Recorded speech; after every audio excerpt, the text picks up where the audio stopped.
కేటీఆర్ గారు ఉత్తర కుమారుని మాటలు బంద్ చేయండి. మనకు ఛాలెంజ్లు వచ్చిరావు. గతంలో కూడా ఛాలెంజ్లు చేసిన సందర్భాలున్నాయి, మనం తప్పించుకోపోయినటువంటి సందర్భాలు కూడా ఉన్నాయి. ఒకసారి గుర్తుకు చేయమంటారా? ఇగో ఒకసారి వినండి మీరే. నేను ఈ వైట్ ఛాలెంజ్ లో మొదట నిపుణుల దగ్గరకు వచ్చి నేను అడిగిన అవసరమైన శాంపిల్స్ అన్ని నేను ఇస్తా. ఇచ్చిన తర్వాత నేను ఛాలెంజ్ విసురుతో ఇద్దరికి. ఆ ఇద్దరు కేటీఆర్ గారు, విశ్వేశ్వరరెడ్డి చేవెళ్ల ఎక్స్ఎంపీగా. ఆ తర్వాత వాళ్ళిద్దరు వచ్చి ఈ వైట్ ఛాలెంజ్ స్వీకరించి వాళ్ళు శాంపిల్స్ ఇవ్వాలి.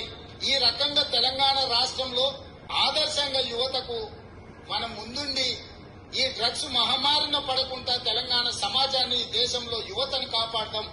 ఏం డ్రగ్స్ ఏం టెస్ట్? డ్రగ్స్ టెస్ట్ నేను కుల్లా అంటున్నా. డ్రగ్స్ కాదు, నా రక్తం తీస్తాడా, నా చర్మం తీసుకోవద్దు, ఏం తీసుకోవద్దు తీసుకోపోం. మనం ఇక్కడనే ఉంటారా? మనం ఏ డాక్టర్ తీసుకొస్తాడో, ఏ గుండు కొట్టడానికి తీసుకొస్తాడో తీసుకురా. మనం నా బొచ్చు ఇస్తా, నా రక్తం ఇస్తా, నా గోళ్ళు ఇస్తా అనుకుందా. ఏం కొన్నాడో కిడ్నీ వాడికి కిడ్నీ కూడా ఇస్తా. డ్రగ్స్ విషయంలో ఛాలెంజ్ విసురుతున్నా నేను. కేటీఆర్ గారు గతంలో బొచ్చిస్తా, కిడ్నీలు ఇస్తా, అన్నిస్తా అని చెప్పి తప్పించుకొని పోయినటువంటి సందర్భాలు ఉన్నాయి. ఇప్పుడు కూడా మీరు ప్రెస్ క్లబ్కు రమ్మని చెప్పి, ప్రెస్ క్లబ్ కొంచెం దూరం అవుతుంది, ఈ జూబ్లీహిల్స్ క్లబ్కి రా, ఇక్కడ సినిమా వాళ్ళది ఒకటి ఉంది, గెస్ట్ హౌస్ ఆడికి రా అంటే వచ్చే పరిస్థితి ఉండదు ప్రభుత్వాన్ని. ఇవాళ ప్రజలు గెలిపించుకున్నటువంటి ప్రభుత్వం మీ 10 ఏళ్ల సంసారం సరిగ్గా లేదని. ఈ రోజు ప్రజలకు సంవత్సరన్నర పాలనలో రైతు భరోసా వచ్చిందా, రైతు రుణమాఫీ వచ్చిందా, సన్నబియ్యం తింటుర్రా, ఇంద్రం మిల్లులు వచ్చినాయా, 200 యూనిట్ల కరెంట్ వచ్చిందా, 500 రూపాయల సిలిండర్ వచ్చిందా అనేది ప్రజలు చెప్తారు. ఇంకోటి, నువ్వు ఈ రోజు ప్రభుత్వాన్ని ఛాలెంజ్ చేసే స్థాయి గాని, స్తోమత గాని, అర్హత గాని నీకు లేవు.